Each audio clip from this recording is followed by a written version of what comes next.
सवितुर्भूतानि पारासो यद्भद्रं तन्नयासो।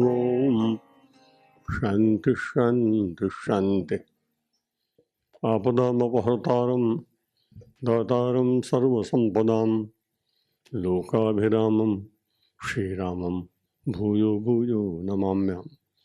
वर्धनं भवबीजानां तर्जनं जमसन्त वर्धनं भवबीजानां वर्धनं सुखसंपदां तर्जनं जमदूतानां राम रामेति गर्जनम्। गजाननं भूतगणादिसेवितं कपित्तजम्बूफलचारुभक्षणम् उमासुतं शोकविनाशकारकं नमामि विघ्नेश्वरपादपङ्कजम्। समन्वय परिवार लंदन, समन्वय परिवार लेस्टर, समन्वय परिवार ल्यूटन,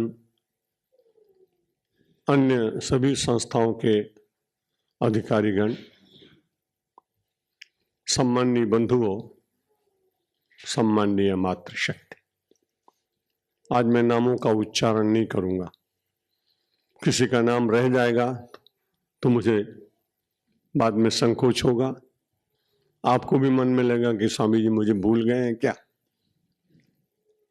और आज का प्रवचन भी मैं गुजराती में नहीं करूंगा, इसलिए क्योंकि प्रातःकाल आश्रम से फोन आया कि लंदन में गुरु पूर्णिमा के अवसर पर जो आपका संक्षिप्त प्रवचन होगा उसको जबलपुर, जोधपुर, फरीदाबाद, शिमला, रेणुकूट, ऋषिकेश, ग्वालियर, जहाँ जहाँ परमात्मा की कृपा से 11 आश्रम हरिद्वार में पूरे देश में बन गए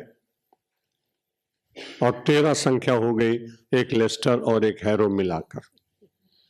इसलिए वहाँ के भक्तों ने आग्रह किया कि आप गुजराती में वहाँ प्रवचन करेंगे, तो हमने तो कहीं समझन पड़શે नहीं।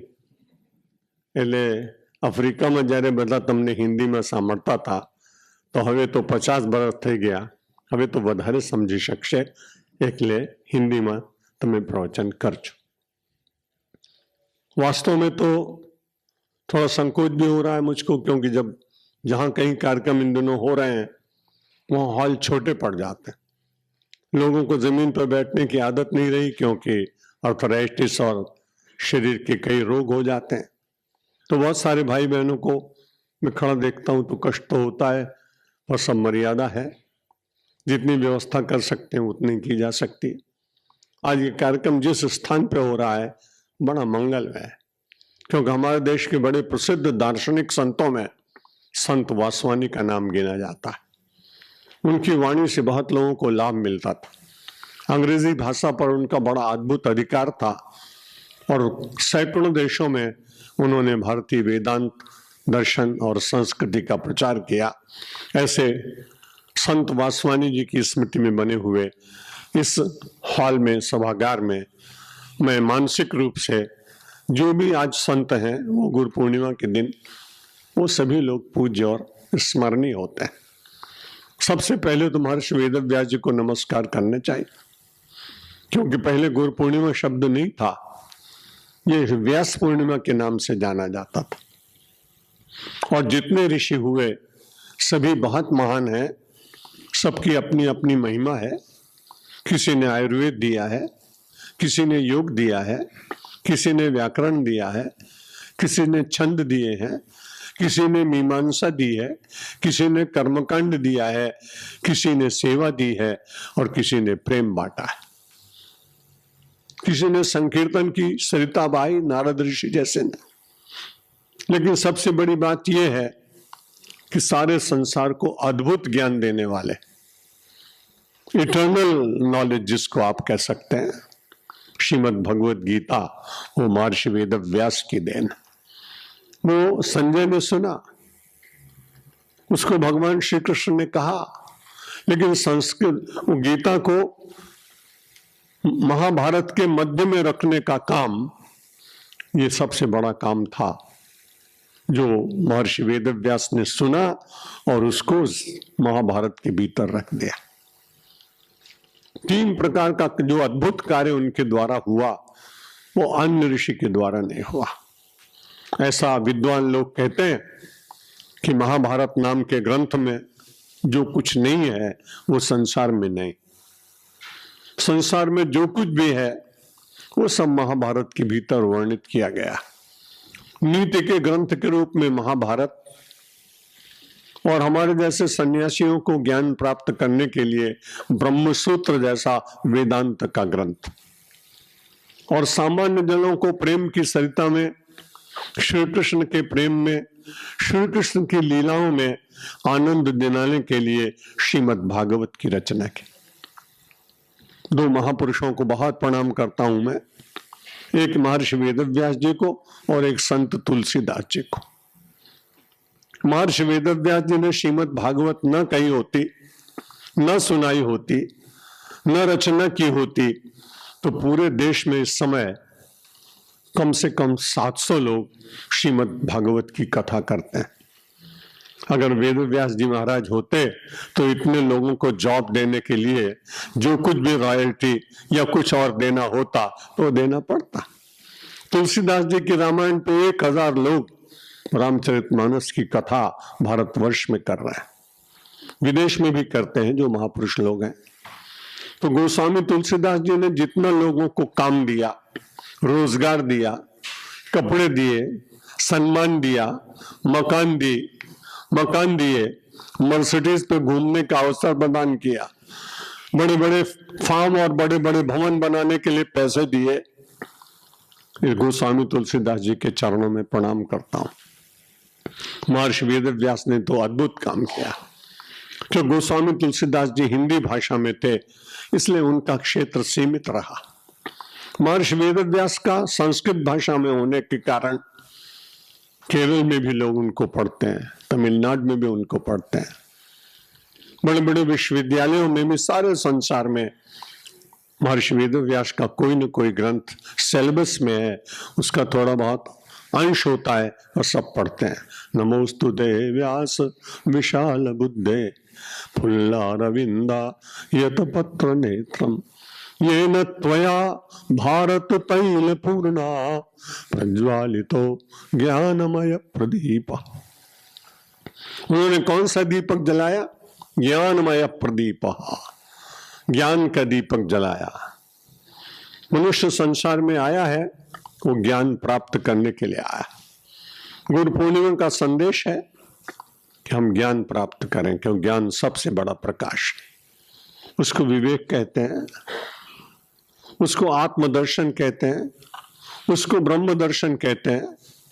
अनेक प्रकार के शब्दों में उसी एक तत्व का वर्णन किया गया है।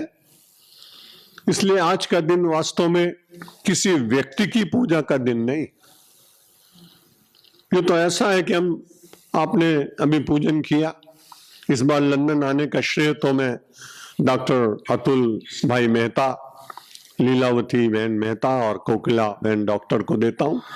उन्होंने बड़ा आग्रह करके मुझे बुलाया, नहीं तो मैं इस वर्ष आने के विचार में था ही नहीं। और यहाँ आया तो लाभ ये हुआ कि पहली बार जिंदगी में मैंने लेस्टर में फादर्स डे मनाया और अनेक भक्तों के यहाँ जाने का अवसर मिला। सबकी इच्छा तो मैं पूर्ण कर भी नहीं सकता था। 80 वर्ष की आयु में इतना परिश्रम आप नहीं कर सकते हैं जितना परमात्मा मुझसे करा रहा है। कल या परसों मैंने 5 पधरावनी की थी, कल भी मैंने 4 जगह गया। बड़े अच्छे लोग हैं सब। अरे महाराज તમને તકલીફ તો પડશે પણ અમે તમારે ક્યારે આવવાનું થાય? અને વિચિત્ર વાત કહે ત્યાં સુધી અમે રહીશું કે નહીં રહીશું? હવે શું થાય ભાઈ, તમારે રહેવા માટે તમારે તો આવવું પડે ને, તમને રાખવા માટે તમારે આવવું જ પડે। એટલે जिन लोगों ने बहुत विवश किया मुझको, बड़े प्रेम से गया उनके यहाँ। बहुत लोग रह भी जाएंगे, सब जगह जा भी नहीं सकते हूँ। अभी हमारे अविनाश भाई और गीता बहन ने बहुत ही समर्पित भक्त हैं। बड़ा आग्रह किया उन्होंने कि महाराज जब की 12 1-2 महीने रहो आप। मैंने कहा वे सोच के आएंगे अब की बार। इतने दिन रहेंगे कि जब तक आप मेरे लिए डिपोर्टेशन ऑर्डर न करा दें। लेकिन जब तक आप प्रेम से न कह दें महाराज हमारे यहाँ हरिद्वार में ऐसा करते हैं, भंडारे में जब संत आते हैं तो हम हाथ जोड़ के कहते हैं पधारो, जब भंडारा हो जाता है कहते हैं महाराज पधारो। तो जब तक आप इस मुद्रा में मुझे न कह दें, मालूम नहीं वो मेरी इच्छा भगवान पूरी करेंगे कि नहीं, लेकिन मैं सोचता हूं कि एक बार चातुर्मास यहाँ करूं कहीं, और उसमें मेरे 60 प्रवचन जो मैंने कभी जोधपुर में किए, कभी और अन्यत्र किए, वो शायद भगवान देवल, मालूम नहीं। तो आज हम सब लोग वास्तव में, अविनाश भाई ने और गीता बहन ने मेरा पूजन किया। आप जानते हैं पूजन से मुझे बड़ा संकोच होता है, पर अब कठिनाई है कि शंकराचार्य पद पर रहे, वहां से परंपरा प्रारंभ हो गई, मना भी नहीं कर सकते, पर मुझे अच्छा भी लगता है। क्योंकि जब मैं गया एक बार ट्राइबल एरिया में, तो एक गरीब आदमी ने अपने झोपड़े के सामने एक पत्थर को लाल सिंदूर लगा के यूं ही रख छोड़ा था। मैंने उससे पूछा भाई ये क्या है? बोला भैरू जी है, भैरू जी। भैरव का शब्द भैरू बोले। मैंने कहा तुम इनकी पूजा करते हो, मंत्र मंत्र आता है? बोले मंत्र क्या जरूरत। भैरू जी से कह दिया कि महाराज हमारे खेत में कोई पक्षी आकर हमारा दाना न तोड़ने पाए। भैरू जी हमारी रखवाली करते हैं। भैरू जी से बोला टिड्डी दल ना आए। भैरू जी से कहा कि हमारी खेती में कीड़े न लगे। भैरू जी से कहा बरसात समय पर हो जाए। अब भैरू जी सब देते हैं। तब मैंने कहा कि पत्थर के भैरू जी देते हैं तो ये हाड़ मास का सत्यमित्रानंद दे तो नहीं सकता, पर कम से कम हमारी संस्कृति का प्रतिनिधित्व है। ये गुरु की पूजा एक सिंबॉलिक है, प्रतीकात्मक। कोई व्यक्ति ऐसा मानेगा कि मैं इतना महान हूं और ऐसा सोच के करेगा तो उसको बहुत, पूजा कराने वाले को कोई बहुत लाभ मिलेगा नहीं। उसकी वृत्ति अहंकार से परिपूर्ण हो जाएगी। उसका आध्यात्मिक उत्थान तो नहीं, आध्यात्मिक क्षय हो सकता है। इसलिए आज की पूजा जो आप सब लोगों के प्रतिनिधि के रूप में अविनाश भाई, गीता बहन, शुचिता बहन और दक्षेश ने की, वो सब परमात्मा के चरणों में समर्पित हो, महर्षि वेदव्यास के चरणों में समर्पित हो, प्राचीन काल के संतों और ऋषियों के चरणों में समर्पित हो, ऐसी मैं विनम्र भाव से प्रार्थना करता हूं। आज सब लोग आप यहां बैठे हैं, वास्तव में गुरु का काम है अंधकार से प्रकाश की ओर ले जाना। जब जब अंतर में अंतरकाश हो, और ये बड़ी विचित्र बात है कि अंधेरे में आदमी न चल पाए तो ठीक बात, लेकिन बहुत ज्यादा उजाला हो और फिर भी आदमी न चल पाए तो ये आश्चर्य की बात। और चल भी पाए तो कुपथ पर चला जाए। उजाला बहुत है, मरकरी लाइट है, लेकिन मन में बुरे विचार आ रहे हैं। उजाला कहाँ है? आप तो अंधकार में भटक रहे हैं। वो प्रकाश भीतर जाना चाहिए, और इसलिए परमात्मा को अंतर्यामी शब्द कहा गया। परमात्मा को अंतर्यामी होने की आवश्यकता क्या थी? किसी कमरे में बंद कर दें तो उसको कितनी पीड़ा होगी। किसी आदमी ने पूछा आपको भगवान की सबसे अच्छी बात क्या लगती है? मैंने कहा अगर हमको और किसी आदमी को लाइफ इम्प्रिजनमेंट हो जाए तो रो रो के मर जाएगा। भगवान ऐसा दयालु है कि हम सबके भीतर विराजमान होने के बाद बंधन से मुक्त होने पर भी अंतर्यामी बनकर बंधन स्वीकार करता है प्रकाश देने के लिए, और वहां बैठ जाता है। इसलिए अंतर्यामी परमात्मा की कितनी कृपा है। जब जब कुपथ पर जाने का मन होता है तब कौन प्रेरणा देता है? उस समय जो विचार आता वो अंतर्यामी के द्वारा होता है। बहिर्गामी होने के कारण अंतर्यामी के शब्द सुनाई नहीं पड़ते। अंतर्यामी का इंगित और संदेश हम देख नहीं पाते हैं। वो जो शुद्ध हमें दिशा दिखा रहा है उस पर अज्ञान का आवरण पड़े होने के कारण अंतर्यामी की ध्वनि हम पूरी तरह से सुन नहीं पाते। जो लोग भगवान का नाम स्मरण करते हैं, संकीर्तन करते हैं, गीता रामायण का पाठ करते हैं, सत्संग करते हैं, शुद्ध जीवन जीने का प्रयत्न करते हैं, उनको धीरे धीरे अंतर्यामी की ध्वनि सुनाई पड़ती है। और अंतर्यामी की ध्वनि जब सुनने लगोगे तब बाहर दुनिया क्या कहती है ये आपको सुनाई नहीं पड़ेगा। अभी बड़ी कठिनाई है। आपके लिए कोई क्या कह रहा है, बस इसी बात की चिंता में बहुत ज्यादा। कहेंगे अरे जवा दो ना, मैंने शू बात करवानी। पहले तो कहेंगे अरे जवा दो, आ व्यक्तिनी बात शू करवानी। પછી કે સાંભળો, કાલે મેં જોયો તો એ ત્યાં જુગાર રમવા જતો હતો, જવા દો ને, सूर्य बात करवानी। ऐसा भी बोलता जाएगा और दूसरे की निंदा भी करता जाएगा। तो बहिर्यामी व्यक्ति निरंतर बाहर ही देखेगा। जब बाहर ही देखेगा तो अंतर्यामी का दर्शन कैसे होगा?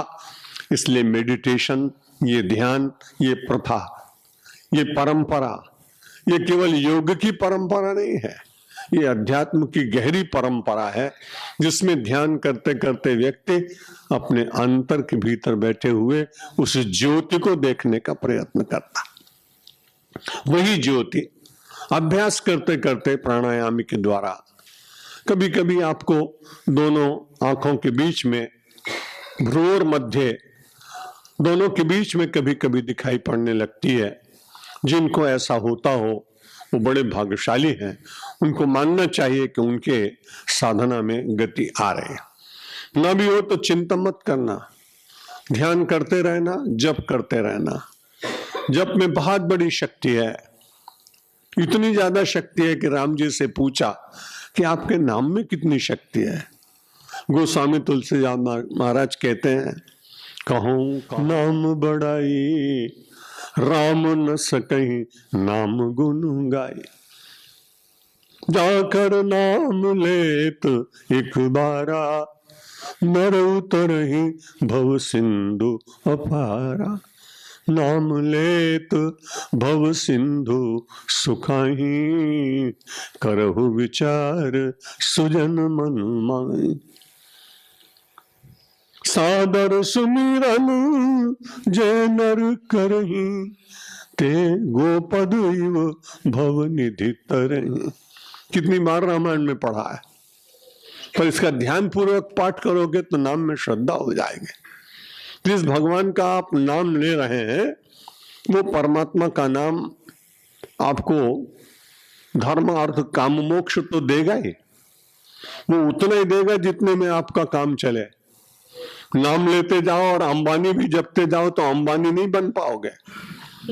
नाम जपते जाओ और भगवान से कहते जाओ जिसमें अपना काम चले, महाराज इतना देते जाओ, किसी के सामने दीनता ना आए, हाथ न फैलाना पड़े, घर पे आए अतिथि भूखा न जाए।